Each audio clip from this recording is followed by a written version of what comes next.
The cake is made of flour, বাক্যটা ভুল। The house is made from bricks, বাক্যটা আবারও ভুল। না কেন ভুল? The cake is made of flour ঠিক কী হবে? অফ কাটলাম, এখানে ফ্রম লিখলাম। The house is made from bricks ঠিক কী হবে? ফ্রম কাটলাম, অফ লিখলাম। না বিষয়টা very confusing, made of and made from. চলো আজকে ব্যাপারটা ফিক্স করে নেওয়া যাক। লেখাই আছে মেড অফ, মেড ফ্রম। না নিজেকে প্রশ্ন করো, তুমি কি কেক থেকে আর ময়দা বা ফ্লাওয়ার কি খুঁজে পাবে?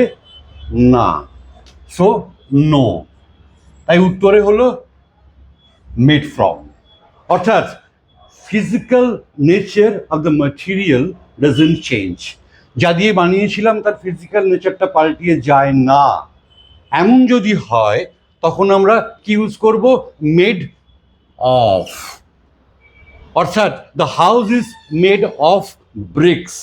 দেখো এখানে অফ লিখলাম, কারণটা আমি বাড়ি থেকে আবার ইট খুঁজে পেতে পারি, ইজন্ট ইট? অর্থাৎ যেখানে চেঞ্জ হয়ে যায় সেখানে মেড ফ্রম, অর্থাৎ এখানে চেঞ্জড। কি changed? The physical nature of the material. আর যেখানে চেঞ্জ হয় না সেখানে মেড অফ। আমি লিখলাম নট চেঞ্জড। ভেরি কনফিউজিং, সবারই কনফিউজ করে। আজকে আশা করি ফিক্স করে দেওয়া গেল। দুখানা বাক্য দিলাম ব্যাপারটাকে সড়গড় হওয়ার জন্য। তোমরা এই দুখানাকে সলভ করে আমার কমেন্টসে লিখে পাঠাবে, আমি দেখে দেবো। Thank you.